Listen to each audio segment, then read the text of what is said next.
I'm Camilla. If you're new to this channel, I'm a parenting coach. I'm 39 years old and I have a background in psychology, and I'm also a mom. So every week I release new videos to do with parenting because really my focus is on empowering mothers to be the best mothers that they can be using various tools and strategies that I teach, and spirituality as well as like a background principle that I use. And yeah, every week I release new videos. So check them out. Today I'm here to talk about shouting at our children. So we all know that shouting at our kids is not good. It's not ideal, but sometimes we slip into that pattern, right? So people who are struggling to break a pattern, I think we need to remember that we're trying to grow new neural pathways in the brain.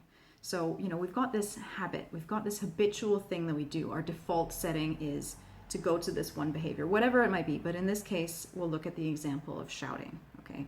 So, here we are feeling really bad. Like, what are we doing to our children's self-worth? What are we doing? What kind of damage are we doing? We start beating ourselves up. We start spiraling and thinking so much about the very thing that we're trying to eliminate, right? So, where attention goes, energy flows. So that something like whatever it is that we give more focus to, we're actually empowering.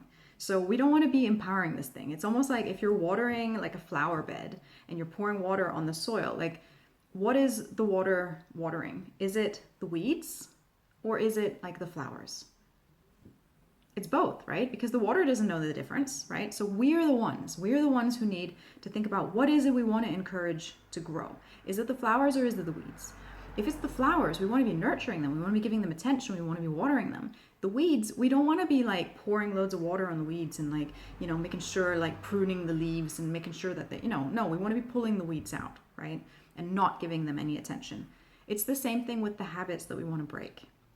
Rather than focusing on the negative behavior, rather than focusing on the pattern, the habit that we're trying to break, we want to be focusing on what to do instead. So, I think there's something about having your goal in mind, having your focus in mind, and then concentrating on that. And every time you manage to not shout or to do something instead, or to stop yourself in that moment where you just want to like, blah, and like blow up, right? If you can stop yourself in that moment and just take a deep breath, it's like an instant win. And then it's like, tick that off. Like, I did it. I did not shout that one time. It's almost like an Alcoholics Anonymous. You're breaking a habit. This is a habit, right?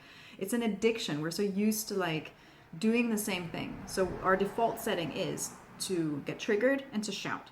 So if you've got like this, vision of Alcoholics Anonymous, like, I've been 10 days sober. I've been, 5 hours sober. I've been a year sober.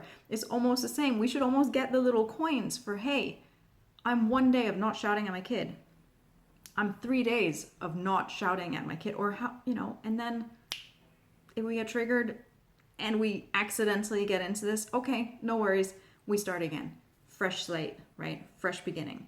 So, but just remember, Rome wasn't built in a day, right? It doesn't happen overnight that you grow new neural pathways in your brain. And that is effectively what you're doing when you start a new habit. So cut yourself some slack. If you really want to break this habit of not shouting at your kids, make the decision to not shout. Think about what are you going to do instead. Have a plan. What calms you? What are you going to do? Like in that moment where you just want to like, just like blow up, what are you going to do instead? Are you going to walk away? Are you going to take a deep breath? Are you going to smile? Are you going to sing? Are you going to go dance to your favorite song for 5 minutes until you calm down? Are you going to leave the room? Like what is your plan going to be? What is your exit strategy, right? And then implement it. And then reward the shit out of yourself when you manage to succeed to not do it. But the focus should be on the flower, not on the weed. So if you shout, don't beat yourself up about it and then keep spiraling and going around and around. Oh my God, I did it again and I'm a terrible mother and because the worse we feel, the more likely, ironically, we are to go to this addiction, this habit, this default setting. Because the worse we feel, the more we attract more thoughts of a similar flavor, which are shitty feeling thoughts. And then we're more likely to actually be in that space where our fuse is shorter, our shoes are shorter. Yeah, makes so much sense. But if our fuse is shorter and our patience isn't at its best and we're feeling shitty about ourselves, we're more likely to snap and to shout. So actually, we're not doing ourselves any favors. It's like a bad habit that we need to kick to the curb. I teach various different tools.